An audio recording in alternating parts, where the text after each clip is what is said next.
So, how's wedding planning going?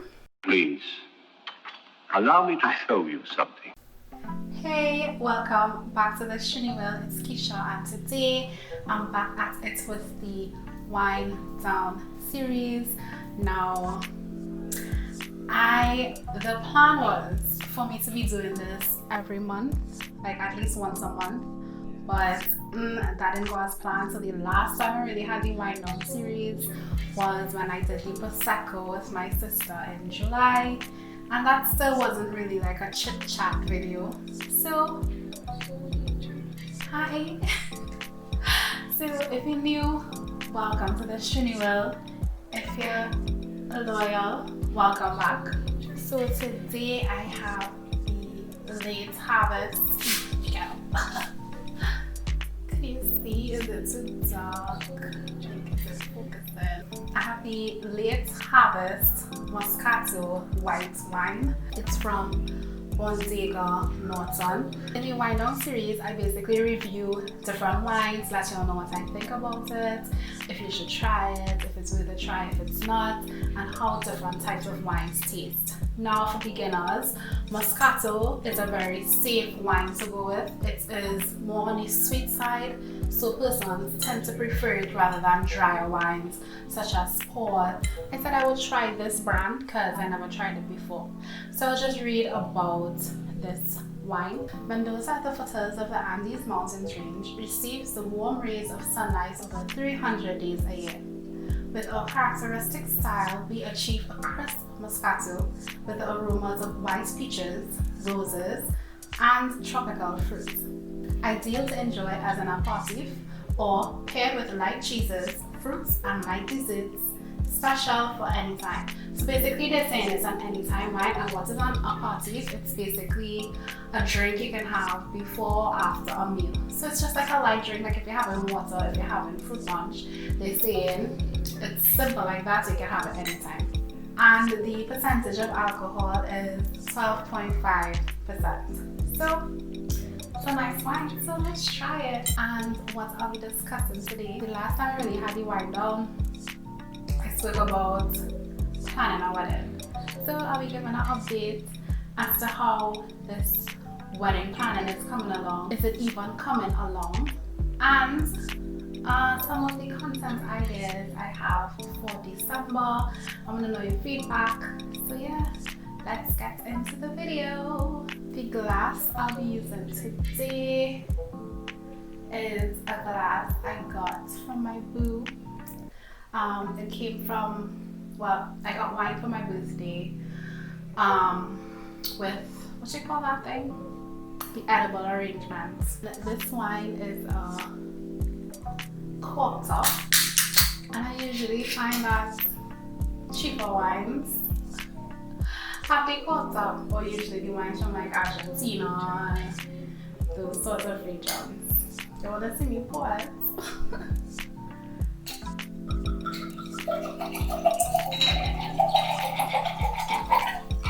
That's a lot.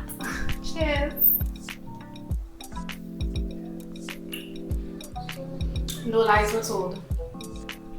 It's really light and crisp. And I'm drinking this at room temperature. I imagine if it's chilled, it will be even better. It's nice, it's really nice. This is a very nice light wine. If you, exactly as they described it, I agree with it 100%. So yeah, if you're having a nice little snack, eating some cheese, crackers and grapes and strawberries. If you're having brunch, just a nice wine for brunch. So, wedding planning. Where are we? Where are we? I think when I left the video, that was in July. Where should we start?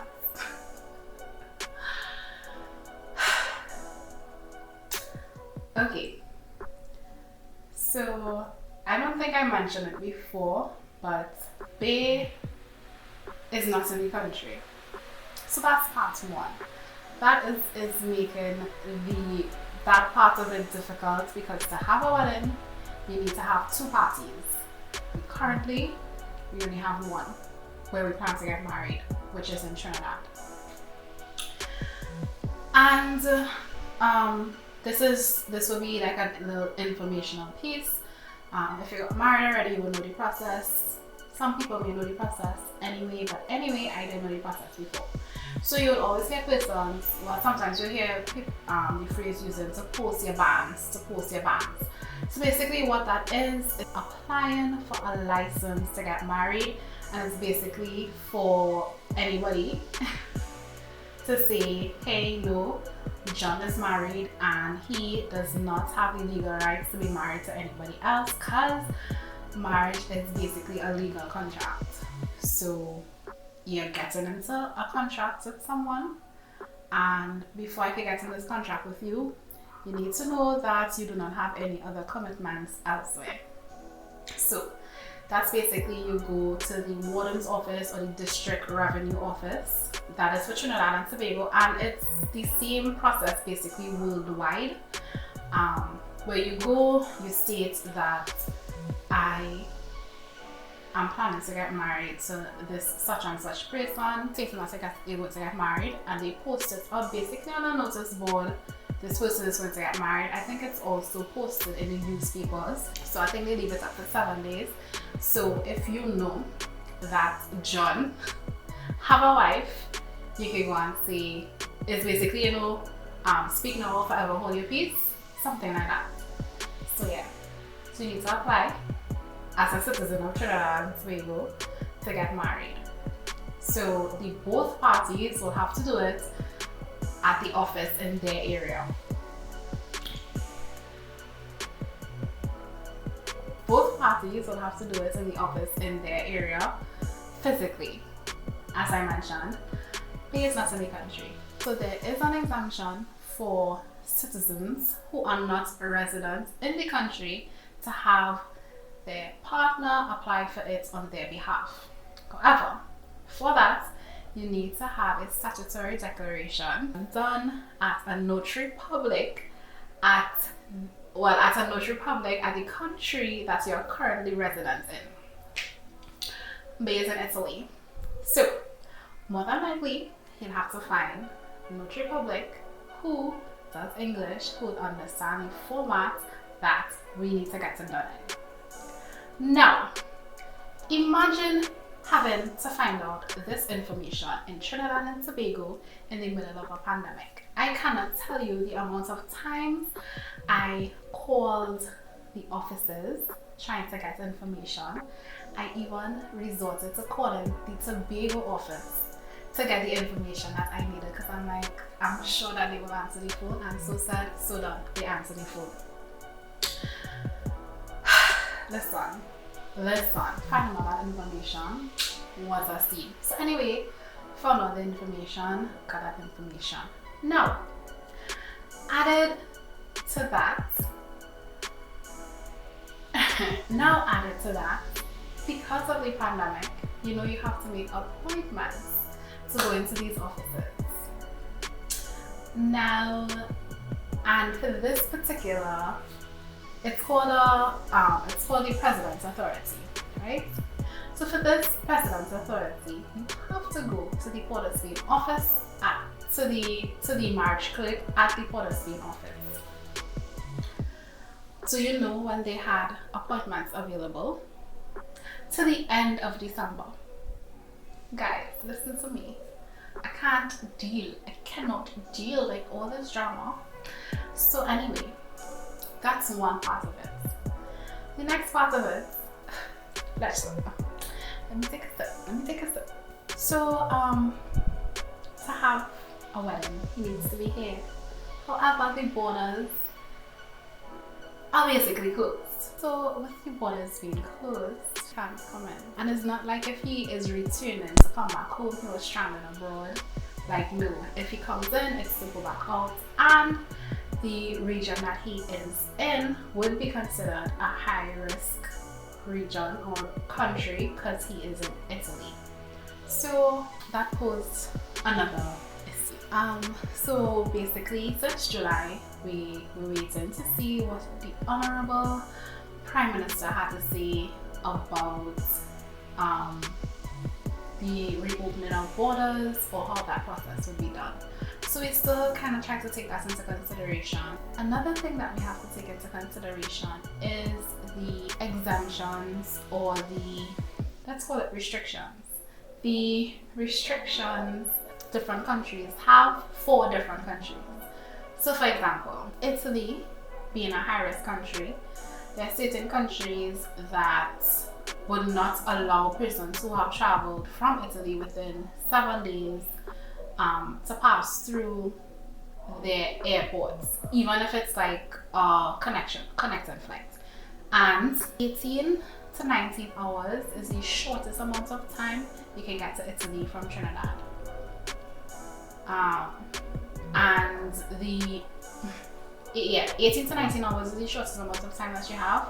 And the routes that you can take to get to Italy from Trinidad are pass through Panama. So you can go to Trinidad to Panama, Panama to Germany, Germany to Milan.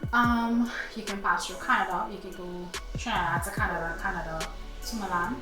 You can pass through Barbados. You could do Trinidad to Barbados, Barbados to UK, UK possibly to Germany, then to Milan, well, Italy.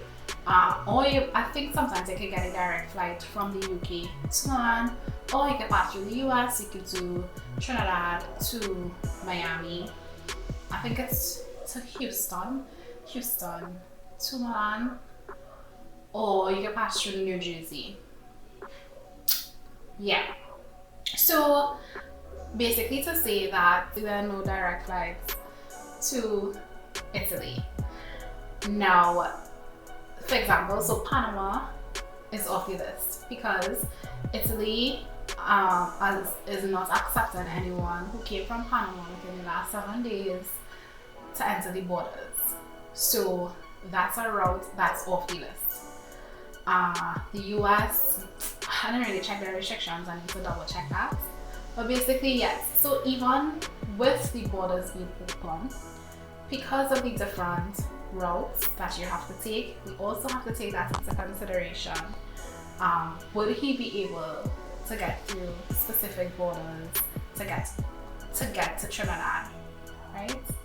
So that is another consideration.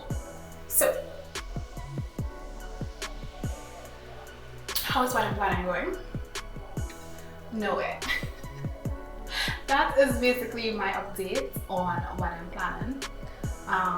So we had the Prime Minister's address last Saturday. He mentioned that the borders will be open for persons who would like to return home for Christmas. However, you have to do state quarantine, well, state supervised quarantine, meaning that you have to pay to stay at a hotel for 7 days for state supervised quarantine, and we are still waiting for the information. You need to apply to the Ministry of National Security to leave or return to the country, basically stating that this is the time period you want to come back. This is the time period that you come back, you are willing to stay at these state supervised quarantine centers, etc. However, again, they still need to provide information because we don't have any information in regards to like visiting requirements. I don't want to say visiting requirements, but basically the protocol or the procedure, like will they be providing meals, the cost for the different facilities, etc. So other costs to factor in people. So take a drink with me for that. Take a sip with me for that.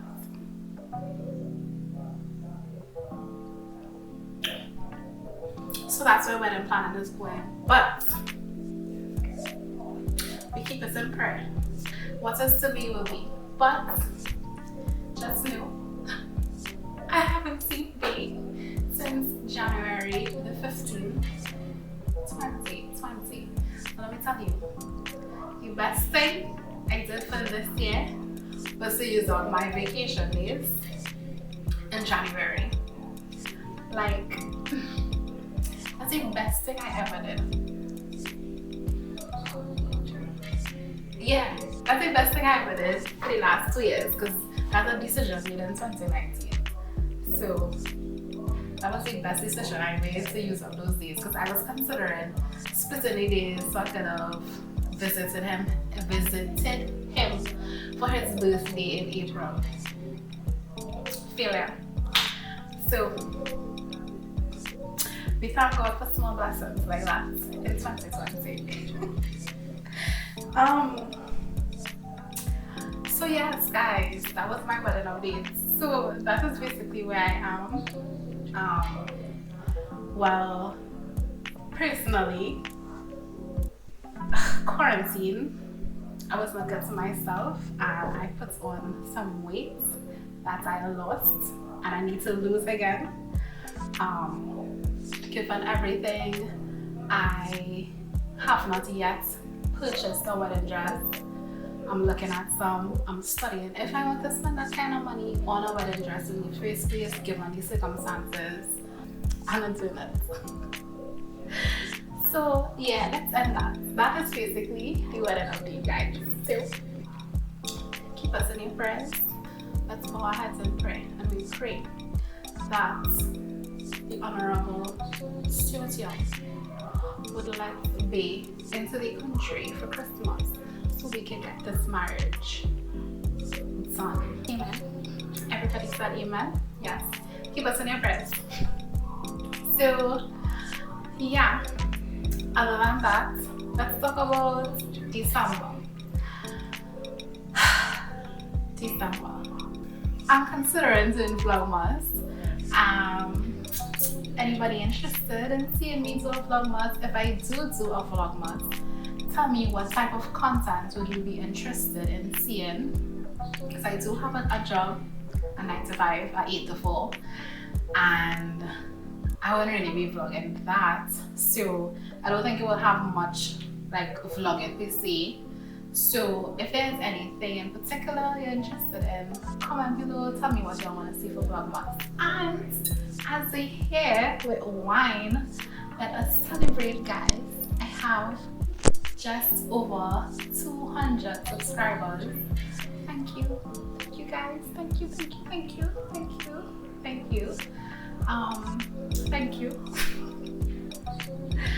I appreciate that you appreciate the content that I am putting out enough that you are willing to subscribe to see what else I have to offer. So, yay! Cheers! Cheers 200. And honestly, I set a sort of realistic goal. I was like, if I could close off the year with 300 subscribers, I'm okay with that. And it seems I just might get there. So guys, continue to like, comment. If you do share the videos, thank you. If you don't, you can. You know, if you know anybody that would find the content relevant, if you know anybody looking, like I just posted some workout headphones. If you know anybody who's interested in workout headphones, like say, hey girl, look at how this girl review these workout headphones, check it out and see if you want it. So yes guys, I think that's it for today for the WineDown.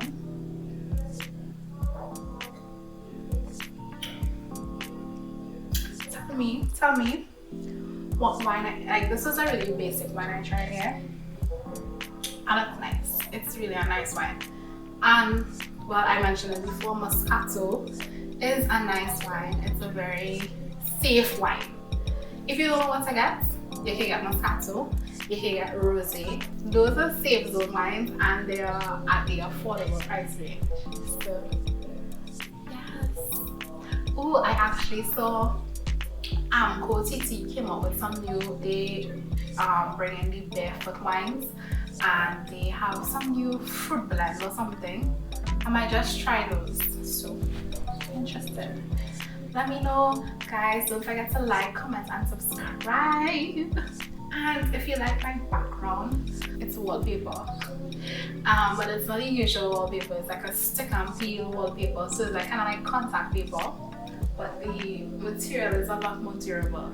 So the next video I post might possibly be me doing this wall with this wallpaper, and I'll give a review, what I think about it. Should you get it? Should you just buy higher quality wallpaper if you're interested in wallpaper? The next video I post will be about that, and I have a fun unboxing for you guys. So I have some content. Anyway guys, thank you for watching. If you made it this far, if you really MVP, go ahead and subscribe, like, don't forget to comment. Bye.